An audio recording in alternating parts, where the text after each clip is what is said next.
Fantastic, thank you. Okay, yeah, just to introduce myself.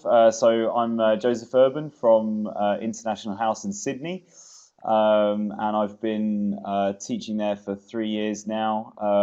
Originally from England, and before that, I was a primary school teacher. So you'll see a bit of inspiration from that in this talk as well. So here is just see how I move on. Yep, got it. So yeah, the first one and first example of our of what we're talking about today: excusing students' pronunciation excuses. So just running through some common perceptions that can um, be a be a thing at advanced level, and that's the kind of "I've seen it all before" syndrome, where you much the same as writing, perhaps, where you say, "Oh, today we're going to do some pronunciation." You can hear the hush in the class as you're trying to introduce. So it's about getting that motivation back and making pronunciation enjoyable again for them and inspirational. And also, why are we doing pronunciation? Students are often, I'm sure you're well aware, focused on exam, CAE, IELTS, perhaps learning and developing their skills. So whether that be reading, writing, rather than looking into the intricacies of their pronunciation and focusing on the small details um, that I've identified there in the slide as well. So importance here is to inspire students and also you as a teacher to pronounce, because to focus on pronunciation, as it can be something that we go away from as well. So moving on to the next one. So now this is hotly up for debate. So I'll be interested if they can, some of the teachers can add to this. The definition of the word homonym is very loose. So in the Oxford Dictionary, it's actually intertwined with homophones. So a sound, the same pronunciation, but different meaning and different spelling. But I've had a few other meanings as well where it's been different. So I'm interested to have some input on that. Homograph is two words that have the same spelling but different pronunciation and different meaning, and we'll be talking about those later, otherwise known as heteronyms. So what are they? And homographs there in the third column can be replaced with heteronyms, if that makes it easier to identify. And you've got some key examples there. You may or may not know that, but it gives you a good introduction to it. And oh, we come off. Oh no, we're back on. Okay. And now looking at my favourite way of introducing this, and that's the two Ronnies. Anyone familiar with these British comedy duo will know that they're great with wordplay and puns. And this sketch is focused on electronics and fruit wordplay. So my BlackBerry is not working. You can already see the connection of electrics and fruit there.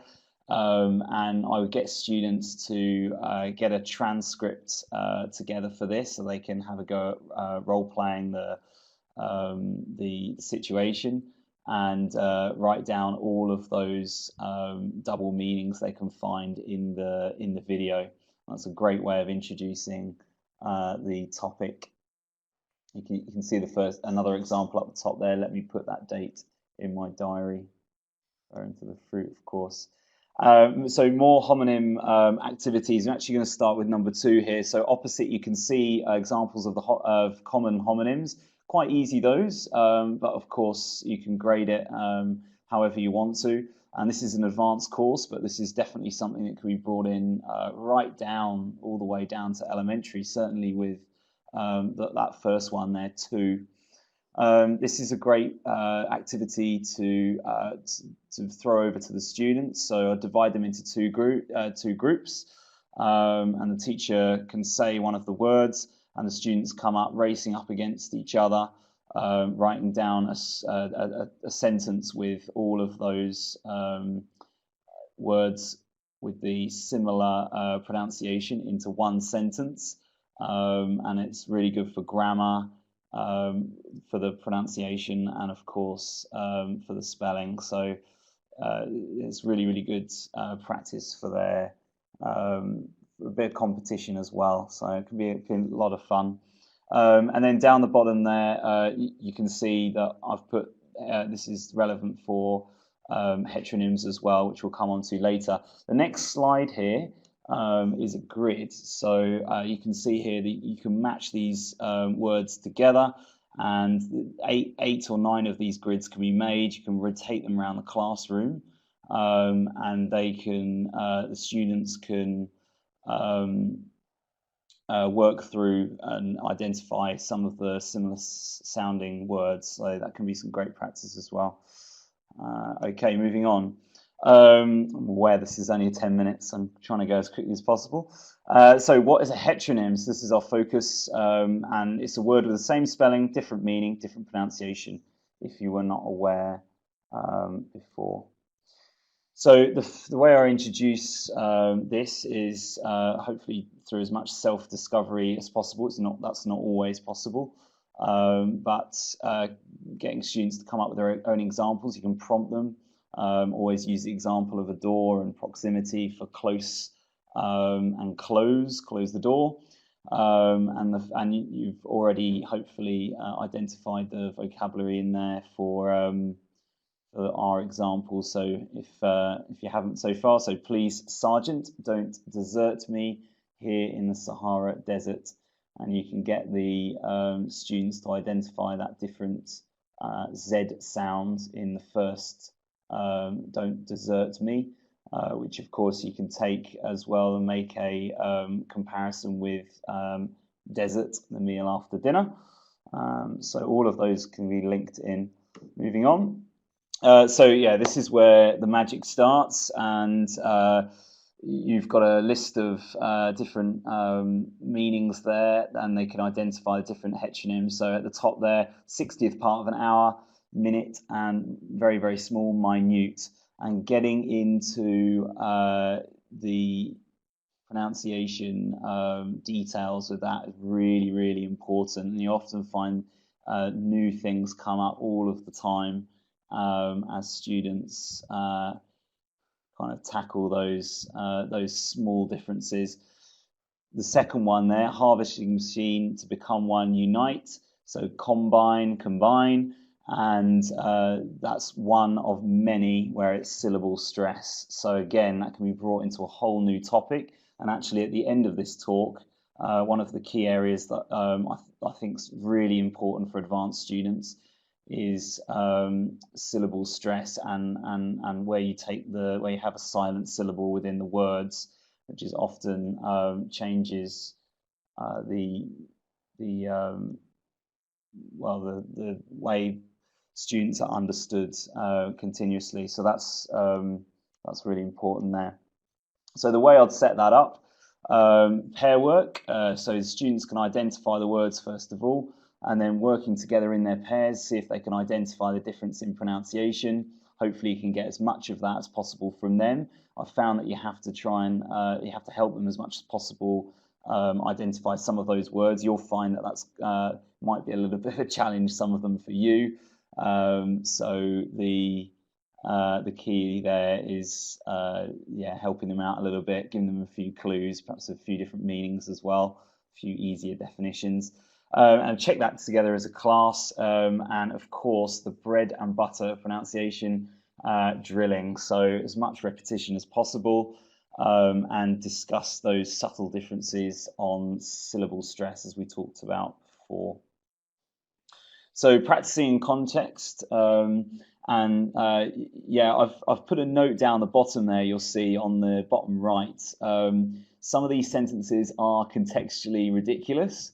I am aware, and yeah, it's about stressing the pronunciation practice.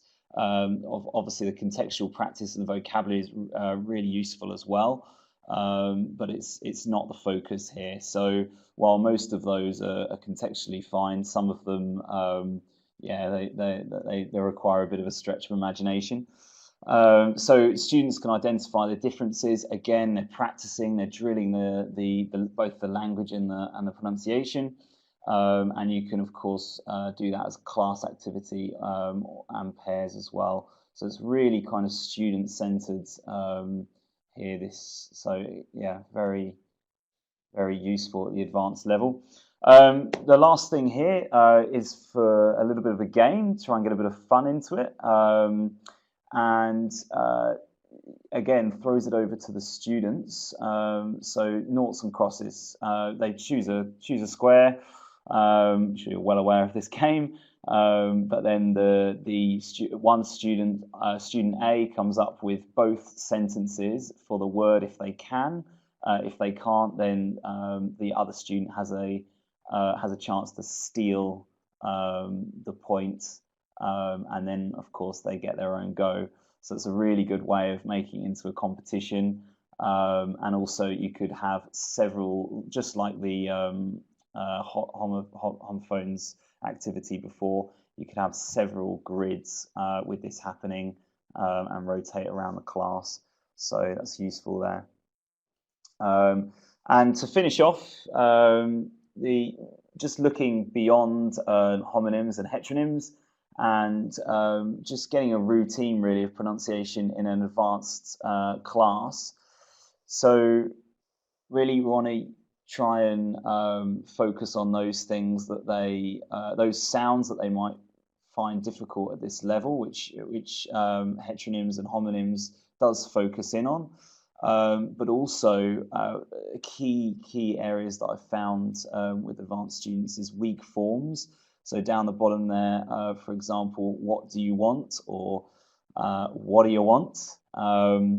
Sometimes that's difficult for me to pick up amongst some of the Australian population. So I can only imagine what it might be like for some of my students who work on the construction sites in the day and are trying to pick up that real slangy, colloquial sounding English. So that can be vital for both social listening skills and where they need to get into that colloquial language as well. And of course, I talked about this before, silent syllables. So focusing on how those silent syllables change pronunciation and therefore meaning as well. So yeah, all of that together, the key is, of course, advanced level connected speech, increasing fluency, but also trying not to move too far away from students focusing in on those hidden mistakes that they're making. So, for example, Brazilian, Spanish, Portuguese and Spanish speakers with their ed endings, and some of these, some of the heteronyms and homonyms bring up those letter sounds into the fray, as it were. So they can be very, very useful.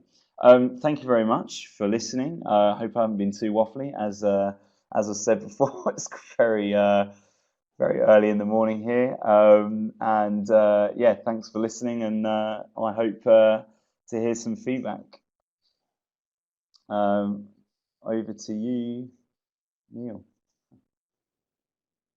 Lovely. Thank you very much, Joe. Excellent. Thank you very much for staying up so late at night as well. Thanks.